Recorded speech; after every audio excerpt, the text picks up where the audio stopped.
All right.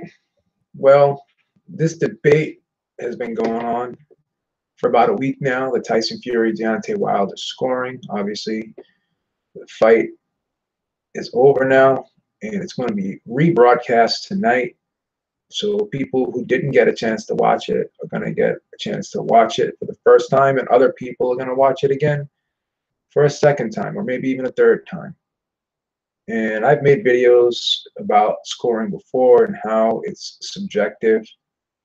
But one thing that is not subjective is the four things that a judge is supposed to use to score a boxing match. And obviously that's clean effective punching, effective aggressiveness, defense, and ring generalship. Now, most people, their most important thing that they use, obviously, out of those four things is clean effective punching. And I agree, yeah, clean effective punching is probably the most important out of the four.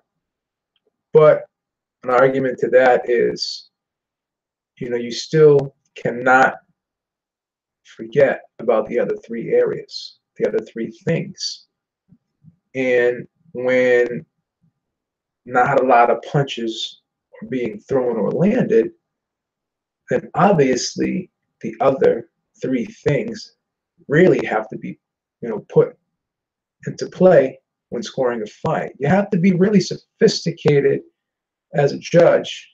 You have to be very comprehensive in your approach to scoring a fight. You can't get lazy. You can't just look at one thing and forget about the other three, because then you're not scoring the boxing match correctly, in my opinion, and in reality as well, because that's why there's four things to look at instead of just one. So I'm going to sound redundant here, but I'm just going to go over these unwritten rules that are totally irrelevant to the sport. Well, this guy scored 2 knockdowns and the other guy didn't. So based off of that, the fight should be a draw, or he should win the fight. Not if you're actually scoring each round by round and adding up the points at the end. It doesn't matter, because as I said before, you can win a round as a fighter closely and still win it clearly. You don't have to beat the shit out of your opponent to win a round. Okay? Someone can beat the shit out of you for 4 rounds, and you can just narrowly outbox them for 8. And at the end of the fight, it's going to look like you took more damage, but the name of the sport is called boxing. It's not called damage. It's not called Mortal Kombat, where you get fatality points. We've already been over this several times. Okay? So that's one of the unwritten rules. Another unwritten rule is, well, close rounds should automatically go to the champion. Why? So basically, you're giving the champion a built-in point spread, which makes no sense. Each fighter should have a level playing field going in. There should be no advantage to either one. Okay? That's crap. And another unwritten rule is, well, look at the facial damage. Look at one guy's face compared to the other guy's face. Does this guy actually look like the winner when you look at his face being all busted up like that? Once again,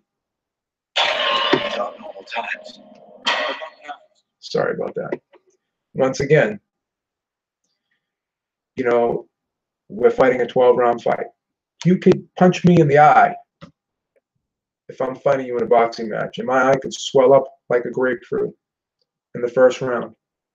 And then I can outbox you the rest of the 11 rounds. My face is going to look worse than yours at the end of the fight. Does that mean that you won the fight if I won the majority of the rounds? Absolutely not. So now that we got all these unwritten rules out of the way, and people are still going to use them no matter how many times you say that they're irrelevant, people are still going to use them. And there's no way of getting around it. So let's look at this fight, because now another thing that people are looking at, and another area that really is irrelevant, is punch stats. Because people will say, well, when you look at the amount of punches landed in this fight, Tyson Fury averaged 7 punches a round landed. Deontay Wilder averaged 6. Which once again, if you're watching a fight and you're looking at those 4 things, nowhere in those 4 things does it say the guy that lands the most punches wins the fight. Or you have to land a significantly more amount of punches than your opponent in order to win the round. No, there's no rule that says that. So obviously, this was not a battle of 2 fighters who really emptied out the clip in this one. This was not a fight where a ton of punches were thrown. But going in, I had said that Tyson Fury is going to slow this fight down to a snail's pace. And for the most part, he did.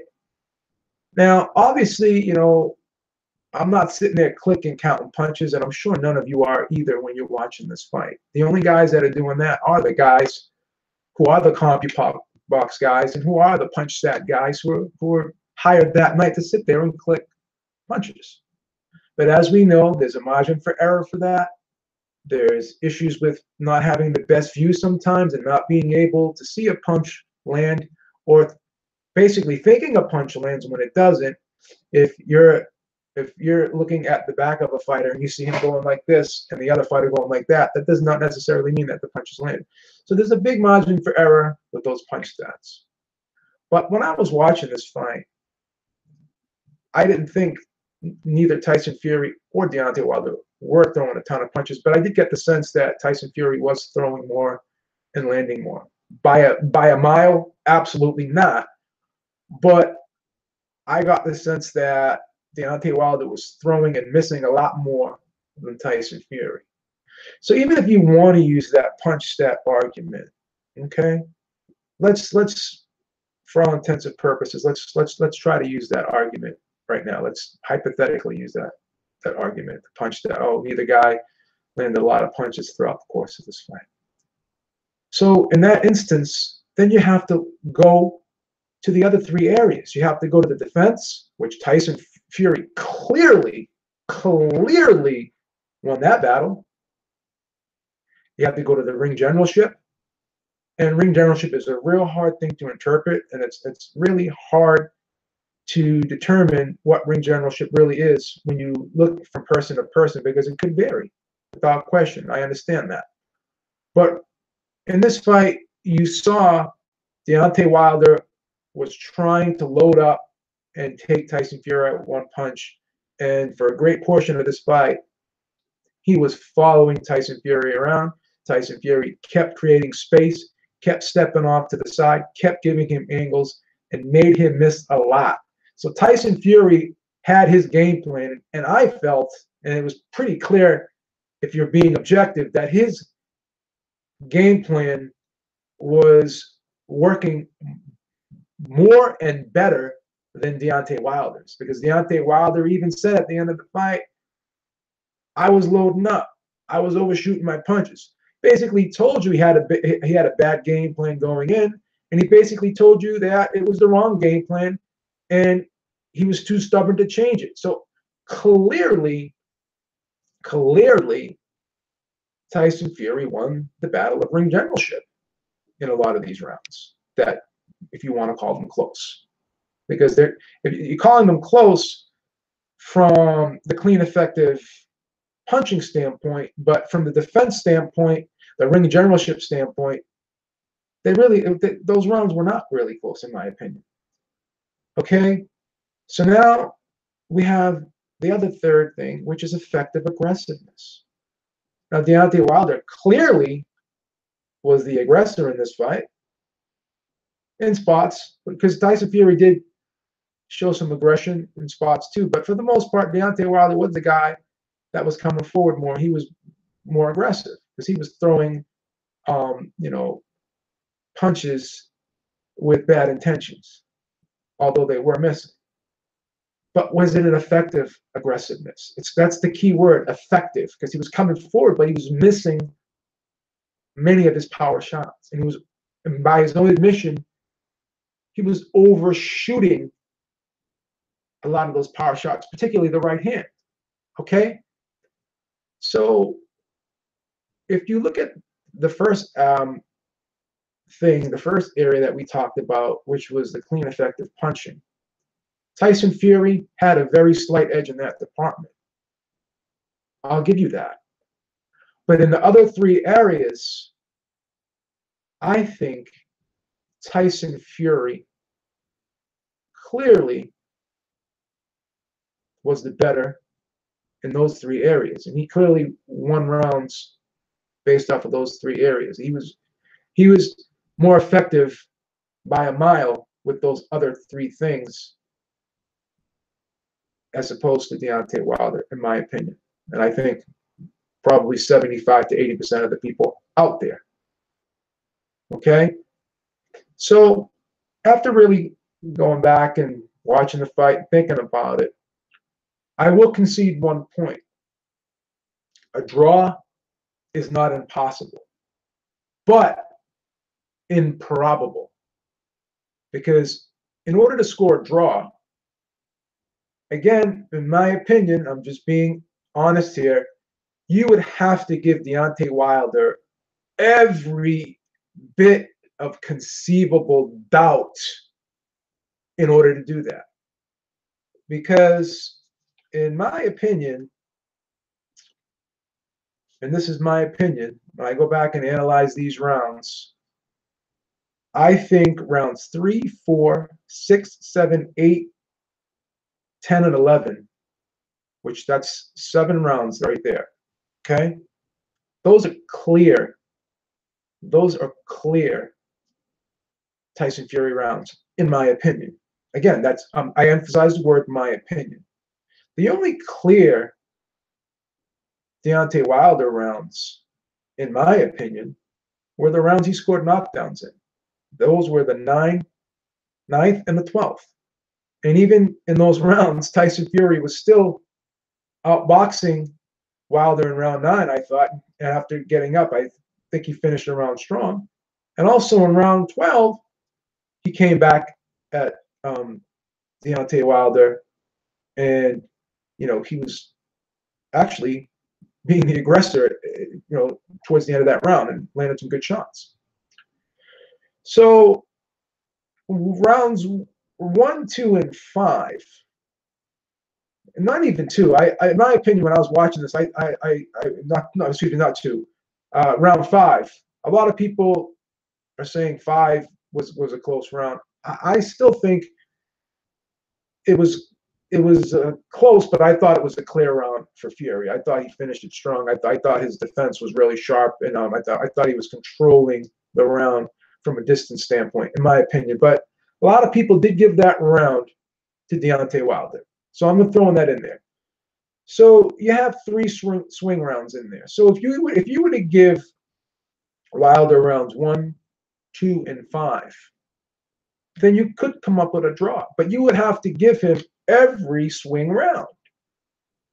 And to do that, you would have to make a concerted effort to do that, in my opinion. So a draw is not impossible here if you were looking for it, if you wanted to give Deontay Wilder every conceivable benefit of the doubt. But honestly, having Deontay Wilder as the winner of this fight, and this is going to sound maybe narrow-minded to a lot of people, and a lot of people are going to be like, oh, well, Beeb, you're just saying, just because you believe something, I don't have to believe. Whatever you want to say, I will respect you even if you come at me that way. But at the end of the day, I'm trying hard to be objective here, okay? I'm trying hard to be objective. I mean, a draw is not impossible. It's improbable, but it's not impossible. Deontay Wilder winning this fight, honestly, I'm being 100% honest, is virtually impossible. Virtually impossible. And for anyone to even try to justify the judge who had it 115, 111 for Wilder. That in itself is ridiculous and a travesty. And for Mauricio Suleiman, who is the commissioner of the WBC, to sit there and justify that scorecard, mentioning the judge's name. I forget the judge's name. I don't even want to look it up. I think it's Richin or something like that. I don't even care what the guy's name is. But for him to even try to justify that scorecard and saying, well, the guy's a good family man. He probably is. He's probably the nicest guy in the world. I could probably be sitting next to him, you know, somewhere in an event and strike up a conversation with him. He could be the nicest guy in the world. But guess what? Just because he's a nice guy doesn't mean he can judge a boxing match. Okay? Just because he's a nice guy and he's a respectable family and whatever you want to call it does not mean that he's qualified to judge a boxing match. So, of course, this debate's going to go on. This video is going to get dislikes from a lot of Wilder fans. And I'm a Wilder fan, too. I really am. I will say that I'm a Tyson Fury fan, too. But if I'm going to be objective and I'm going to break down this fight and I'm going to really look at the scoring and I'm going to really, really score this fight, you know, real closely, not skimming through rounds, not just watching a fight without even scoring rounds and saying, well, this guy won. Well, what rounds did you give him? Well, I didn't score the fight. You can have an opinion. You could say, I didn't score the fight, but it appeared that this guy won. But for people to say, oh, well, you know, I thought this guy won, and they didn't even score the fight. Imagine a judge doing that. Imagine a judge just sitting there and just watching the fight, not having to score rounds, and being asked at the end. All he has to do is write the guy's name on the scorecard at the end, who he thought won, without having to justify each round that the guy won or score each round that the guy won. That's fucking laziness, guys. A lot of you guys that watch these fights who have an opinion, and I get it. You're at a party, you're at a bar. That's fine. But until you go home and watch the fight on replay and actually score each round, then I have a hard time, with all due respect, valuing your opinion. Because I sit there when I watch these big fights, because I know in a lot of them, situations like this arise. And people are going to have questions. And in order for me to have the answers to those questions, I have to have the scorecard and I have to be able to explain my scorecard. And if you can't do that, then at the risk of sounding arrogant, I think my opinion is more valid than yours. And I say that without trying to be arrogant. But if I'm going to sit there and take the time and score these rounds, then, you know, I think my opinion should hold some weight if I can explain logically why I came to the conclusion that I came to.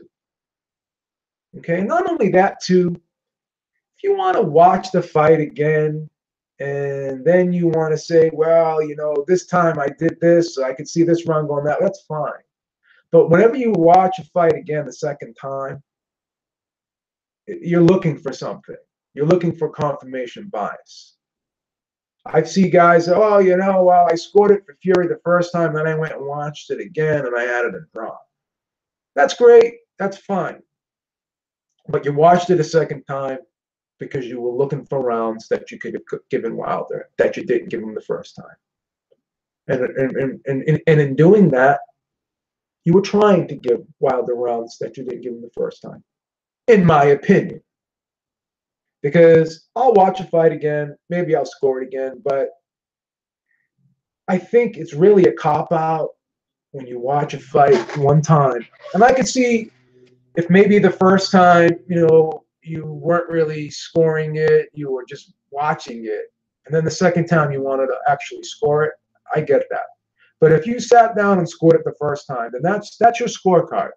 Because the judge can't watch a fight a second time and then turn in his scorecard saying, well, you know what, I watched it again, I changed my mind.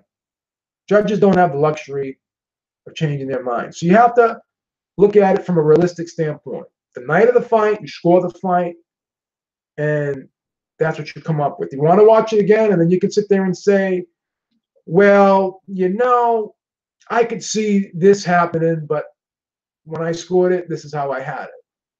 But in order to sit there and say, well, you know, first time I had it this way, second time I had it a draw, you were trying to find it. You were trying to find a reason to give Wilder a draw if you watch it the second time. You were. So a draw is not impossible, but it's improbable. You had to be, in my opinion, somewhat biased to score this fight a draw. In my opinion, you had to be looking for rounds to give Wilder, and you had to have not been looking at the other three things: the ring generalship, the defense, and the effective aggressiveness. Because a lot of guys, when they're scoring fights, they make the mistake of only looking at that one area, and they forget about the other three. And that's not how you're supposed to judge a fight. That's not being a responsible judge. That's being a lazy judge, in my opinion. Gonna watch the fight again. I'm not gonna even score it again because I already looked at this fight over and over again.